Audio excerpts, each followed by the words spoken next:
Amazing AI TV Fusion and Tagalog Stories presents. Mga ka-amazing, maghanda kayo sa isang nakakakilabot na kwento. Magandang araw, mga ka-amazing! Ako ang inyong tagapaghatid ng mga nakakakilabot na kwento. Amazing AI TV Fusion and Tagalog Stories. Ngayong gabi, isang kwentong hindi niyo malilimutan ang ating tatalakayin. Isang misteryo na hanggang ngayon ay bumabalot sa isang lumang bayan sa Pilipinas, ang bayan ng San Isidro, Quezon. Simulan na natin ang kwento ng Ang Hiwaga ng Tumana, ang nawawalang bus ng San Isidro. Sa bayan ng San Isidro, may isang lumang lansangan na kilala sa tawag na Tumana Road.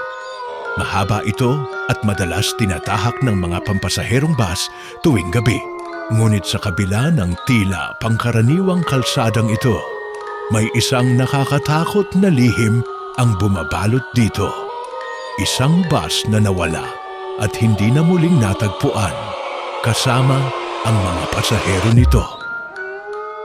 Maraming taon na ang nakalipas, pero paulit-ulit pa rin itong nangyayari. May mga saksi na nagsasabing nakikita nila ang bus na iyon na bumabalik tuwing hating gabi. Pero kung susundan mo ito, bigla na lang itong maglalaho. Ngayon, isang grupo ng magkakaibigan ang maglalakas loob na alamin ang katotohanan sa likod ng misteryong ito. Pero hindi nila alam, may isang nilalang na nag-aabang sa kanila. Mga karakter: Danilo Dan Mendoza, isang batikang mamamahayag na gustong i-document ang alamat ng Tumana Road. Rico Ico Santos, ang matapang pero mayabang na kaibigan ni Dan, mahilig sa paranormal investigations. Angela Hela Torres, isang vlogger at urban explorer na mahilig sa horror content. Mang Cesar, isang matandang driver na minsang nakausap ng nawawalang bus bago ito maglaho. Ang multong konduktor, isang misteryosong lalaki na laging nakikita sa loob ng nawawalang bus. Nakasuot ng lumang uniforme ng konduktor na parang galing pa sa dekada 80. Si Dan, Rico at Angela ay nagpasya na gumawa ng documentary tungkol sa nawawalang bus. Ayon sa mga lokal, ang huling insidente ng pagkawala ay nangyari 3 taon na ang nakalipas. Pero isang lola ang nagsabi sa kanila na minsan daw, tuwing hating gabi sa Biyernes, may dumadaang lumang bus sa Tumana Road. Pero kapag sinubukan itong habulin, bigla itong nawawala sa dilim. Kung totoo yan, kailangan nating kunan ng video, sabi ni Angela habang inaayos ang kanyang kamera. Hindi kaya isang urban legend lang to? Paano kung hindi totoo? Tanong ni Rico, pero kita sa mukha niya ang excitement. Dinala nila ang kanilang sasakyan at naghintay sa gilid ng daan. 12:00 na ng gabi, ang paligid ay tahimik. Tanging tunog ng mga kuliglig at malamig na hangin ang naririnig. Dumaan ang isang tricycle. Huminto ito saglit at bumaba ang isang matandang lalaki. Si Mang Cesar, ang driver na minsang nakausap ng nawawalang bus. "Kung ako sa inyo, umalis na kayo rito," sabi niya habang hawak ang kanyang lumang rosaryo. "Kapag nakita niyo ang bus, huwag kayong sasakay, huwag niyong hahabulin, at higit sa lahat, huwag kayong magpakita ng takot." Bago pa sila makapagtanong, umalis na si Mang Cesar para bang ayaw nang makialam. Nagtawanan sina Rico at Angela. "Natatakot yata yung matanda," sabi ni Rico.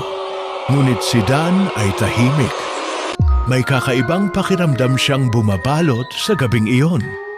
At pagkatapos ng ilang minutong paghihintay, may narinig silang paparating. May paparating na bus. Isang lumang bus na tila galing pa sa nakaraan. Ang makina nito ay parang basag at kalawangin at ang mga bintana ay punong-puno ng dumi. Pero may isang bagay na mas nakakapangilabot. May mga anino sa loob at sa harap, sa tabi ng driver, may isang lalaking nakatingin sa kanila. Nakasuot siya ng lumang uniforme ng konduktor pero hindi gumagalaw. Ang kanyang mga mata ay tila walang buhay at saka biglang bumukas ang pinto ng bus. Ano ang gagawin ng ating mga bida?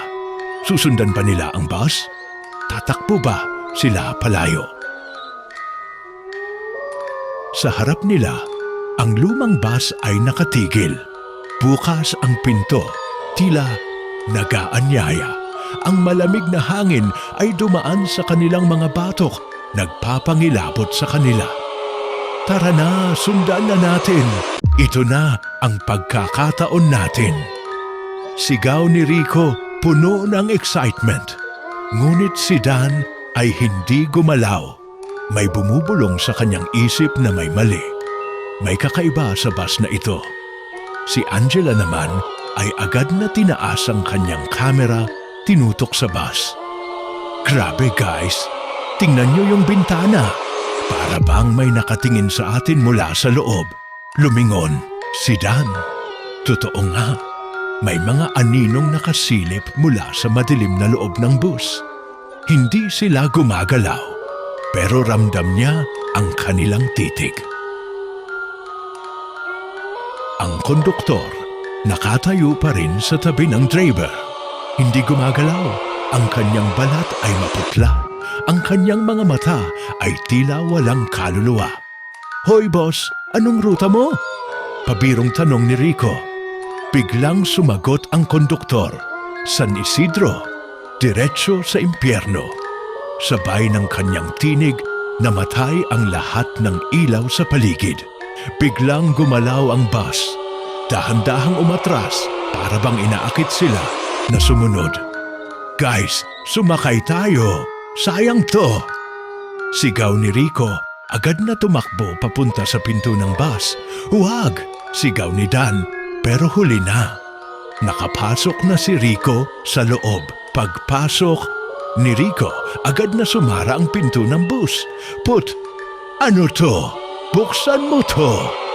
Sigaw niya, tinutulak ang pinto pero hindi ito gumagalaw. Sa labas, si Angela at Dan ay natulala. Ang mukha ni Rico ay unti-unting nawawala. Parang lumulubog sa dilim sa loob ng bus. Dan, gala! Sigaw ni Rico mula sa loob. Ngunit ang kanyang boses ay tila humihina. Parang hinihigop ng bus. At saka, biglang humarurot ang bus sa dilim, wala na si Rico. Si Angela ay mabilis na tumakbo papunta sa kalsada. Hinahabol ang lumalayong bus. Rico! Rico! Sigaw niya, pero unti-unting nilamon ng kadiliman ang sasakyan. Samantala, si Dan ay natigilan. Nanginginig ang kanyang mga kamay, hindi makapaniwala sa kanyang nakita. Parang binura ng bus si Rico sa realidad mismo. Hindi ito normal, bulong ni Dan sa sarili. Nagpalingalinga si Angela. Wala nang ibang sasakyan sa lansangan. Tahimik ang buong paligid maliban sa mahihinang yabag na tila nagmumula sa may kakahuyan sa gilid ng daan. Yabag pendos 1, 2, 3, may papalapit sa kanila. Dan, mahina, ngunit nanginginig ang boses ni Angela. May tao sa likod natin. Dahan-dahang lumingon si Dan. Sa di kalayuan, may isang lalaki na nakatayo sa gitna ng kalsada. Mahaba ang kanyang suot na itim na Amerikana at ang kanyang mga mata pula. Sobrang pula. Ngunit may mas nakakatakot pang bagay. Hindi siya humihinga.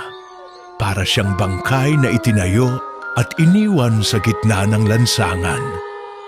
Naglakad ito palapit sa kanila. Tak! Tak! Tak! Bawat hakbang ay may bigat. Bawat paglapit niya ay tila nagpapabigat ng hangin sa paligid. Siya ang konduktor. Mahina, ngunit sigurado ang boses ni Dan. Anong ibig mong sabihin? Si Rico. Sigaw ni Angela, nanginginig na sa takot. Ngunit hindi sumagot ang lalaki. Patuloy lang siyang lumalapit at sa isang iglap, bumuka ang kanyang bibig. Sumakay na kayo. Si Angela ay hindi na makagalaw. Ang malamig na hangin ay tila pumipigil sa kanyang paghinga. Si Dan naman ay mabilis na humakbang paatras. Hindi tayo dapat sumakay. Bulong niya, ngunit mahina na ang kanyang boses. Ang lalaking may pulang mata ay nakatayo pa rin. Unti-unting itinuturo ang kanyang kamay patungo sa kalsada. Para bang may hinihintay at doon nila napansin may bus na paparating. Pero paano? Wala namang ilaw sa kalsada. Wala ring ibang sasakyan kanina. Pero ngayon, may dumarating na bus mula sa kawalan. Sa harap nila, huminto ang bus. Nang bumukas ang pinto, sumalubong sa kanila ang nakakakilabot na tanawin. Walang driver, wala ring pasahero. Pero puno ng anino ang loob. Sa bawat upuan, may hugis ng tao. Hindi gumagalaw, walang mukha. Para lang silang mga nakaukit na multo sa loob ng sasakyan. Dan, bulong ni Angela. Parang nakita ko si Rico sa loob. Napaatras si Dan. Imposible yan. Rico, kung nandyan ka. Sa isang iglap, biglang sumara ang pinto ng bus. Umandar ang bus nang hindi man lang umaandar ang gulong nito. Para itong lumulutang sa ere. Ang lalaking may pulang mata ay muling tumingin sa kanila. At saka, ito nagsalita ng isang bagay na nagpahinto sa kanilang mga puso. Kayo na ang susunod. At sa isang iglap, naglaho siya. Tumakbo sina Dan at Angela palayo sa kalsada. Pero ramdam nila na hindi sila nag-iisa. Mula sa malayo, ang bus ay nakahinto pa rin. Parang nakatingin ito sa kanila. Naghihintay. Si Angela, nanginginig, ay napatingin sa kanyang kamera. Nagre-record ito buong oras. Dan, may nakuha akong video. Pareho silang lumapit sa liwanag ng poste at tiningnan ang footage. Doon nila nakita ang hindi dapat makita sa screen. Nakita nila ang loob ng bus. Puno ito ng tao, mga pasaherong walang mukha at sa pinakadulong bahagi nakaupo si Rico. At siya ay nakangiti. Pero ang ngangiti niya, hindi na siya. Para bang isang bangkay na pilit pinangiti ng kung anong puwersa sa dilim. Biglang nagsimulang mag-static ang kamera at saka lumitaw sa screen ang lalaking may pulang mata. Kayo na ang susunod. Biglang may malakas na ugong sa likod nila. Paglingon nila, nandyan na ulit ang bus, mas malapit, mas madilim. At ang pinto nito, unti-unting bumukas. Sa loob, walang makikitang driver. Pero naririnig nila ang isang mabagal na paghinga. Malalim, malamig, hindi tao. At mula sa loob, may lumabas na mga kamay, maitim, payat, parang mula sa hukay. Habang nakatayo sina Dan at Angela, unti-unting lumalabas ang mga kamay mula sa loob ng bus. Maitim, putot balat at parang galing sa hukay. Nagsimulang gumapang ang mga ito sa sahig. Papalapit sa kanila. Takbo, Angela! Sigaw ni Dan. Sabay hila sa dalaga. Pero bago pa sila makatakbo, biglang may humawak sa paa ni Angela. isang malamig na kamay. Napahiyaw si Angela. Sinubukan niyang kumawala, pero lalo lang humigpit ang hawak. Si Dan naman ay mabilis na sumipa sa kamay, pero nang tumama ang paa niya, naglaho ang kamay na parang usok. Ngunit bago pa sila makarecover, mula sa loob ng bus, isa-isang lumabas.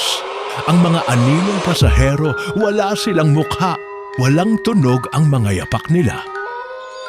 Pero parang may bulong sa hangin, sakay na, sakay na, sakay na kayo.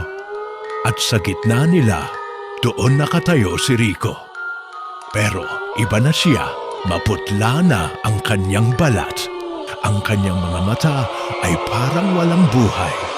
Pero may kakaiba sa kanya. Ngumiti siya. Halika, Angela. Halika, Dan. Sumama na kayo sa amin. Si Dan ay mabilis na humarang sa harapan ni Angela. Hindi kami sasakay. Sigaw niya, ngunit bago pa sila makatakbo, may lumipad na bagay mula sa bus. 2 piraso ng tiket, isa para kay Angela, isa para kay Dan. At sa ibabaw ng mga tiket, may nakasulat sa pulang tinta, one-way trip, no return, at search. Isang iglap, biglang may humila kay Angela papasok sa bus. Dan! Dan! Mabilis na hinila si Angela papasok sa bus. Wala siyang nagawa. Para bang nawala ng bigat ang kanyang katawan, hinigop ng isang hindi nakikitang puwersa. Hindi! Sigaw ni Dan, sabay hablot sa kamay ni Angela. Pero sa isang iglap, biglang naglaho si Angela sa loob ng dilim. Sumara ang pinto ng bus, at sa kanito, sinimulan ang mabagal na pag-andar. Hindi nagdalawang isip si Dan. Tumakbo. Siya tinangkang habulin ng bus. Pero paano niya mahahabol ang isang bagay na parang hindi gumagalaw pero lumalayo? Sa loob ng bus, nakita niyang pumipiglas si Angela. Pero hindi siya nag-iisa. Sa tabi niya, nakaupo si Rico. At ang mga kamay nito, mahigpit na nakahawak sa kanya. Si Angela ay umiiyak, pilit kumakawala. Ngunit hindi na siya mukhang buhay, parang unti-unting hinihigop ng kadiliman ang kanyang kaluluwa. At sa huling sandali, tumingin siya kay Dan at ngumiti. Isang pilit na ngiti. Isang ngiti ng isang taong tinanggap na ang kanyang katapusan. Dan, wala na akong magagawa. Si Dan, wala nang magawa, ay napaluhod sa gitna ng kalsada. Puno ng galit. Puno ng takot, ang bus ay patuloy na lumalayo hanggang sa ito ay naging bahagi ng kadiliman at nawala. Parang hindi ito kailanman umiral. Sa lupa, may nalaglag na isang piraso ng tiket. Isang tiket na may pangalan niya. At sa likod nito, may isang huling mensahe. At sa susunod na biyahe, ikaw na ang kasama nila. Nanginginig ang kamay ni Dan habang hawak ang tiket. Sa susunod na biyahe, ikaw na ang kasama nila. Agad niyang sinindihan ito gamit ang lighter, pero hindi ito nagliyab. Sinubukan niyang punitin, pero parang bakal ang papel, hindi niya ito mapunit. At sa sulok ng kanyang mata, parang may gumagalaw sa madilim na bahagi ng kalsada. Napalunok siya, may nagmamasid sa kanya. Sa desperasyon, nagtungo si Dan sa isang matandang albularyo sa bayan. Si Lola Sima, isang kilalang manggagamot, ay agad siyang pinapasok. May dumaan na sa akin noon na may hawak na ganyang tiket, bulong ng matanda. At alam mo ba kung ano ang nangyari sa kanya? Si Dan ay hindi umimik. Nakatingin lang siya kay Lola Sima. Hinihintay ang sagot. hindi na siya muling nakita. Ang bus na iyon, hindi pangkaraniwang sasakyan, isa itong sumpa. Ang sinumang makasakay, hindi na muling bumababa. At kung hawak mo ang tiket na iyan, darating ang oras na ikaw ang isusundo. Nanlamig ang katawan ni Dan. Kinagabihan, habang nasa kwarto si Dan, isang kakaibang tunog ang pumuno sa paligid. Ho! Nank! Tunog ng isang paparating na bus. Dahan-dahan siyang lumapit sa bintana. At doon niya nakita ang hindi niya inaasahan, ang bus nakahinto sa tapat ng bahay niya at unti-unting bumukas ang pinto nito. Sa loob, may isang anino na nakatayo. Han! Muling umalingaw-ngaw ang tunog ng bus. Si Dan, nanginginig at hindi makagalaw, ay nakatayo sa may bintana. Hindi niya alam kung anong dapat niyang gawin. Sa labas, bumukas ang pinto ng bus. At sa loob nito, isang figura ang nakatayo. Si Angela. Pero hindi na siya mukhang tao, maputla ang kanyang balat. Ang kanyang mga mata ay parang walang buhay. At sa kanyang labi, may pilit na ngiti.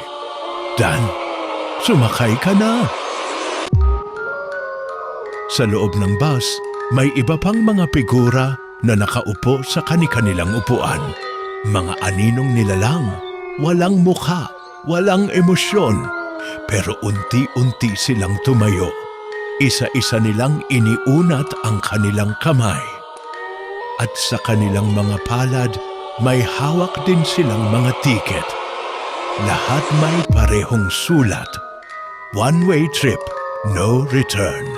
Si Dan ay napaatras. Hindi ako sasakay. Sigaw niya. Biglang bumalot ang isang malamig na hangin sa paligid. Nag-iba ang paligid niya. Ang bahay niya. Unti-unting naglaho at sa isang iglap, nasa gitna na siya ng isang lumang kalsada. At sa harapan niya, ang bus, walang ibang daan. Walang ibang mapupuntahan. Muling bumukas ang pinto nito. Mula sa loob, may isang pares ng mata na nakatingin sa kanya. Malamig, madilim. At unti-unting may lumalabas na boses mula sa bus. Dan, ang iyong oras ay dumating na. Unti-unting lumabas mula sa bus ang isang kakaibang nilalang. Isang matandang lalaking nakasuot ng lumang uniforme ng konduktor. Pero hindi ito ordinaryong tao. Walang puti ang kanyang mga mata. Itim lahat at ang balat niya, kulay abo, puno ng sugat at may bahid ng dugo. Sakay ng hidyo, bulong ng konduktor. Matagal ka na naming hinihintay. Umatras si Dan, pero wala na siyang matakasan. Ang buong paligid ay tinakpan na ng dilim. Tanging ang bus na lamang ang natitirang bagay sa mundo. Sa kanyang kamay, mahigpit niyang hawak ang tiket. Hindi ako sasama sa inyo, sigaw niya. Biglang nagsimulang lumapit ang mga anino mula sa bus, mga multo. Mga pasaherong matagal nang nawawala, isa-isa nilang inabot ang kanilang mga kamay papunta kay Dan. Hinawakan siya ni Angela. Dan, tapos na ang lahat. Wala ka ng ibang pupuntahan, isa ka na sa amin. Hindi! Sa isang iglap, may naalala si Dan, ang tiket.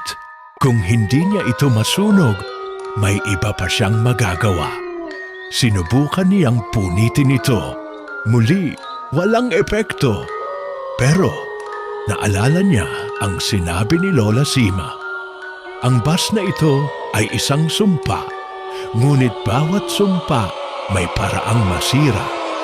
At kung ang tiket ay konektado sa bus, kailangang sirain niya mismo ang bus. Mabilis na tumakbo si Dan. Nagulat ang konduktor at ang mga anino. Gamit ang huling lakas niya, sumampa siya sa harapan ng bus at sinipa ng malakas ang windshield. Crash! Biglang nagsimulang manginig ang buong sasakyan. Hindi! Sigaw ng konduktor. Hindi mo pwedeng gawin ito! Ang mga multo sa loob ng bus ay nagsimulang magsisigaw. Isa-isa silang natunaw sa kadiliman. Ang tiket sa kamay ni Dan biglang nagliyab at naging abo. At sa huling segundo, ang bus ay sumabog sa liwanag. BAM! Nagising si Dan sa tabi ng kalsada. Maliwanag na, umaga na, wala na ang bus. Wala na ang mga multo at sa kanyang kamay wala na ang tiket. Tumingin siya sa paligid. Para bang isang bangungot lang ang lahat. Pero isang malamig na hangin ang dumaan at mula sa malayo, parang may narinig siyang tunog ng bus. Umaga na. Si Dan ay nakahiga pa rin sa gilid ng kalsada. Hingal na hingal, pawisan at tila walang lakas. Tapos na, bulong niya sa sarili. Dahan-dahan siyang tumayo. Nasa lumang kalsada pa rin siya, pero wala na ang bus. Walang kahit anong senyales ng bangungot na pinagdaanan niya. Luminga siya sa paligid, tahimik, normal, parang isang ordinaryong umaga. Pero then may kakaiba. Sa kabilang kalsada, may isang waiting shed. At sa upuan nito, may isang tao. Isang babaeng tila pamilyar sa kanya, si Angela. Buhay siya o yun lang ang gusto niyang paniwalaan. Angela, ikaw ba yan? Bumilis ang tibok ng puso ni Dan. Ang kaibigang matagal ng patay. Bakit bigla siyang nandito? Angela! Sigaw niya, dahan-dahan siyang lumapit. Tahimik lang ang babae, nakaupo at nakayuko. Ngunit nang makalapit si Dan, unti-unting lumingon ang babae. Ang kanyang mga mata, mapupula at sa kanyang mga labi, may pilit na ngiti. Dan, bakit mo ako iniwan? Biglang bumagsak si Dan sa lupa. Nanginginig! Hindi, patay ka na. Hindi ka na dapat nandito. Ngumiti si Angela, mas lalong lumaki ang kanyang mata. Talaga bang patay na ako, Dan? Hinulog niya ang isang papel sa harapan ni Dan. Isang lumang tiket ng bus. May bagong pangalan. At sa papel na iyon, nakasulat ang Danilo Reyes, Next Destination. Ikaw ang sunod, Dan. Umatras si Dan, nanginginig habang nakatitig sa lumang tiket. Danilo Reyes, Next Destination. Sinubukan niyang punitin ito, pero katulad ng dati, hindi ito nasisira. Sa kanyang harapan, si Angela ay nakatayo pa rin. Ngunit, hindi na siya mukhang tao. Ang kanyang mga mata ay itim na itim. At sa kanyang mga labi, lumalabas ang isang masamang ngiti. Hindi ka pa tapos, Dan. Sa gitna ng katahimikan, biglang bumukas ang isang pinto sa tabi ng waiting shed. Walang gusali ron. Wala dapat pintuan roon. Mula sa loob, isang malamig na hangin ang lumabas, dala ang bulong ng mga kaluluwa. Dahan-dahang lumalapit si Angela kay Dan. Panahon mo na, Dan, sumama ka na sa amin. Sa likuran niya, may bumukas na mga ilaw ng isang paparating na bus. Pero hindi lang ito basta bus. Ito ang lumang bus na nilamon niya ng apoy. Bakit ito bumalik? Ang bus ay dahan-dahang huminto sa harapan ni Dan at ang pinto nito ay bumukas ng dahan-dahan. Sa loob, nakita niyang nakaupo ang mga multong pasahero. Lahat sila nakatitig sa kanya. Kasama nila ang konduktor, nakangiti. Nakalutang ang bus sa ere, umiilaw ang loob nito sa nakakasilaw na pulang liwanag. Mula sa loob, isang boses ang lumabas. Malalim, matalim at puno ng kasamaan. Sumakay ka na, Dan, bago ka pa namin pilitin. Mahigpit pa rin niyang hawak ang tiker. Gusto niyang tumakbo, pero parang may humihila sa kanyang katawan papunta sa loob ng bus. Ang mga pasahero sa loob ay dahan-dahang tumayo, nakangiti, ngunit walang mga mata. Lahat sila mga taong nawala sa parehong bus na ito. At ngayon, isa na siya sa kanila. Biglang lumapit si Angela, hinawakan ng kamay ni Dan. Dan, may paraan pa, pero kailangan mong magmadali. Mga ka-amazing, anong ibig niyang sabihin? May pag-asa pa ba si Dan? Ngunit bago pa siya makasagot, isang malaking kamay ang lumabas mula sa loob ng bus at hinablot siya. Nagpumiglas si Dan, pero masyadong malakas ang puwersang humihila sa kanya. Hindi ako sasama, sigaw niya. Pero paano siya makakatakas sa isang biyahe na matagal nang itinakda? Nakahawak na ang malamig na kamay ng konduktor sa kanyang braso. Malagkit at parang hindi balat ng tao. Wala ka nang magagawa, Dan, sabi ng konduktor, nakangiti ng masama. Naitakda na ang biyahe mo. Sa loob ng bus, ang mga pasahero ay unti-unting lumalapit sa kanya. Nakangiti, ngunit walang mukha. Lahat sila mga nilamon na ng bus na ito. At kung hindi siya makakatakas, magiging isa siya sa kanila. Dan, kailangan mong maniwala sa akin. Hinawakan ni Angela ang kamay niya at sa isang iglap, biglang bumigat ang paligid.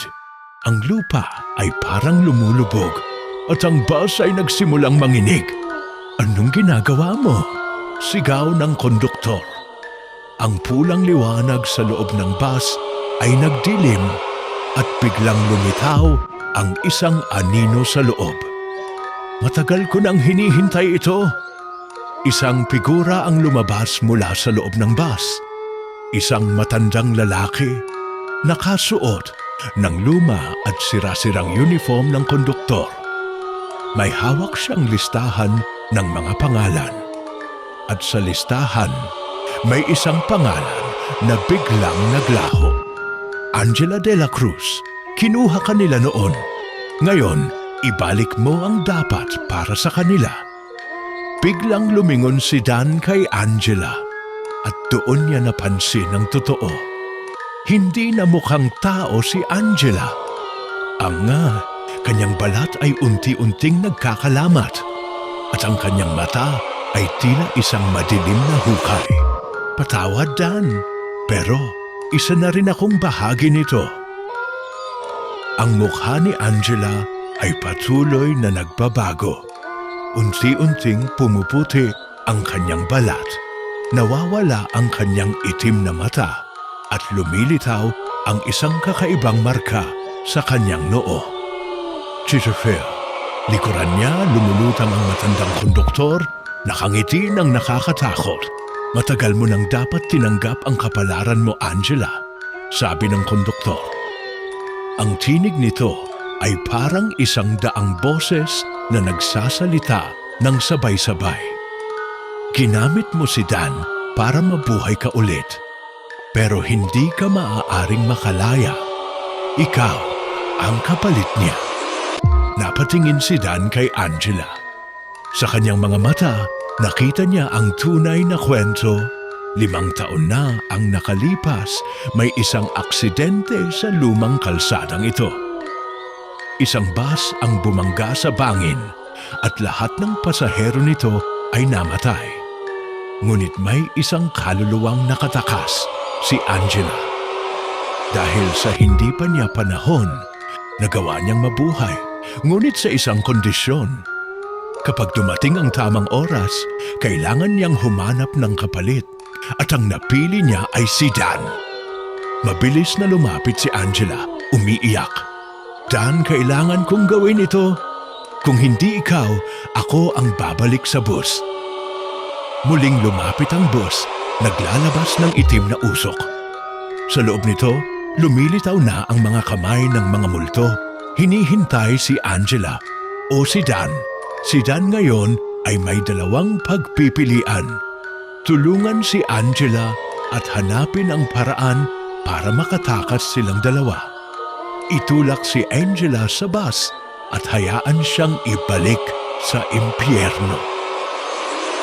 Muling umusok ang bus at ang itim na usok nito ay bumalot sa katawan ni Angela. Nagsimula siyang humiyaw, pilit na pinipigilan ng puwersang humihila sa kanya. Dan, tulungan mo ako, sigaw niya. Pero bago pa siya makagalaw, biglang bumukas ang pinto ng bus at lumabas mula rito ang isang nilalang. Ang anino nito ay napakalaki, mas malaki pa sa mismong bus. Ang mukha nito ay parang sinunog na laman. May nagliliyab na pulang mata at matutulis na ngipin na parang mga patalim. Isa sa inyo ang dapat sumama sa akin. Dan, bibigyan kita ng pagkakataon, sabi ng halimaw. Sa isang iglap, lumitaw sa kanyang kamay ang isang itim na tiket. Itim na parang bangkay, may nakaukit na mga lumang simbolo. Kung gusto mong mabuhay, kunin mo ang tiket at ipasa ito sa iba. Napatingin si Dan sa tiket. Ibig sabihin, may iba siyang kailangang ipahamak. Si Angela ay patuloy na pinipilit ng bus. Halos mawala na siya sa loob ng dilim. Nanginginig ang kamay ni Dan habang nakatitig sa tiket. Kung tatanggapin niya ito, makakaligtas siya. Pero may ibang mamamatay. Kung tatanggihan niya ito, maaaring siya ang isusunod ng bus. Angela, Dan, wag mong gawin, halimaw. Isang simpleng desisyon lang, Dan. Kunin mo na bago pa maging huli ang lahat. Isang desisyon lang, Dan, sabi ng halimaw. Ipasa mo ang tiket at makakauwi ka. Ang bus ay unti-unting humihigop kay Angela. Dan, wag mong gawin, sigaw niya. Kung ipapasa mo yan, hindi mo na maibabalik. Ang kanyang mga mata ay puno ng takot. Sa loob ng bus, nakita ni Dan ang maraming kaluluwa. Lahat ay dating nakatanggap ng tiket at hindi na muling nakalaya. Biglang naramdaman ni Dan ang isang matinding kirot sa kanyang kamay. Ang tiket ay tila isang buhay na nilalang, gumagapang sa kanyang balat. Kung hindi mo ipapasa, ikaw ang susunod. Narinig niya ang bus na umaandar, papalapit sa kanya. Oras mo na, Dan. Tik-tak, tik-tak. Tumingin siya kay Angela, isa na lang siyang anino sa loob ng bus. Kung siya ang ipapasa ni Dan, siya na ang magiging susunod na biktima. Ngunit kung tatanggihan niya, paano siya makakaligtas?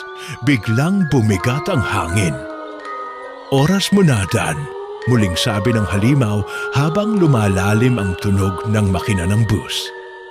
Sa kanyang palad, naramdaman ni Dan ang mainit na pintig ng tiket. Hindi ito isang ordinaryong papel, kundi isang buhay na sumpa na gustong kumapit sa kanyang kaluluwa.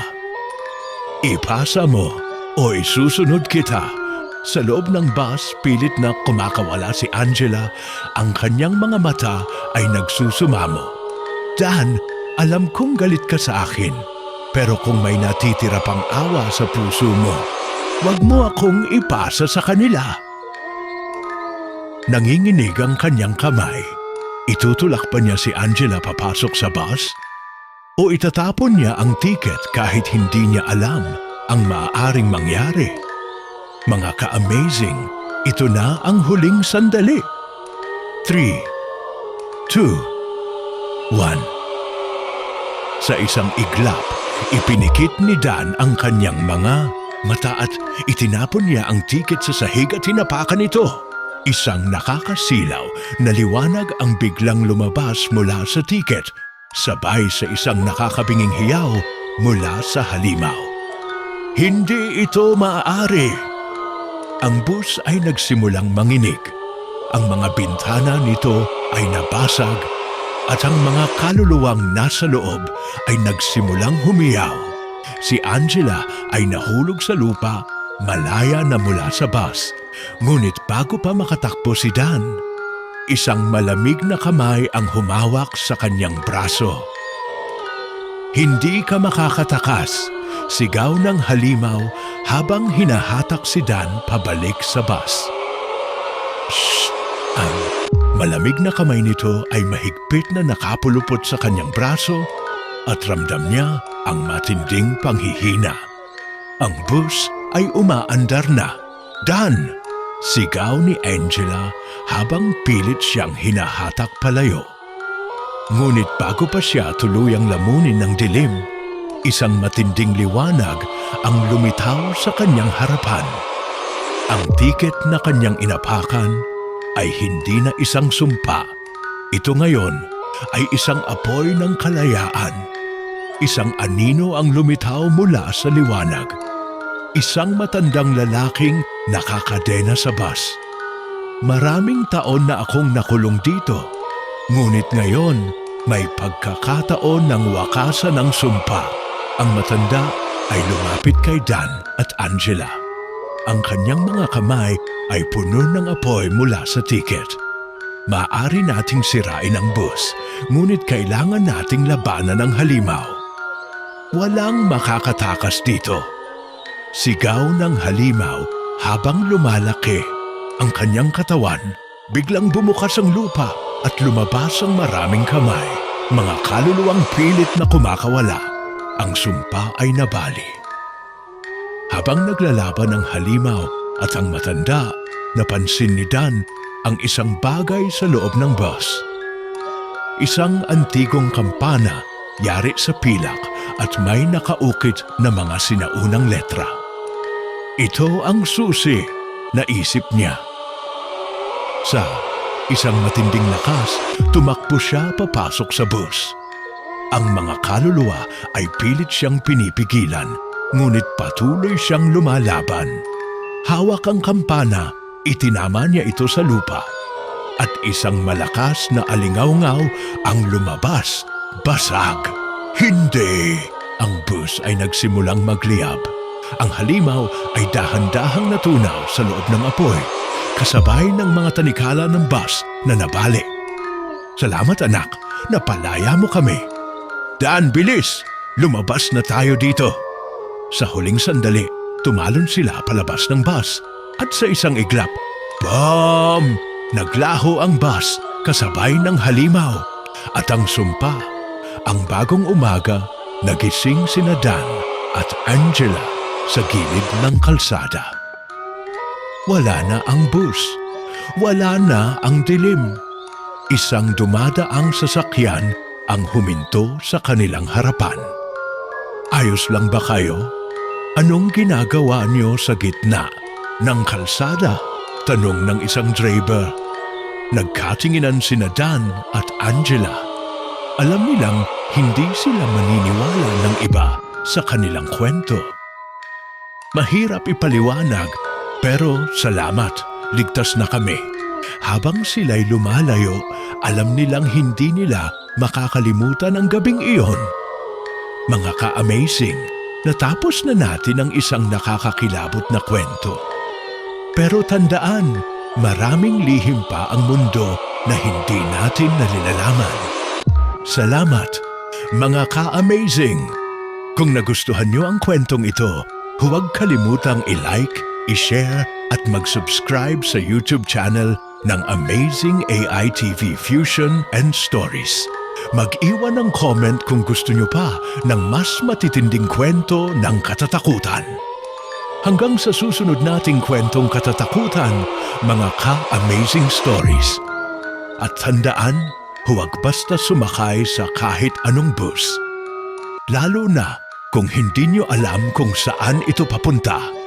Hanggang sa muli.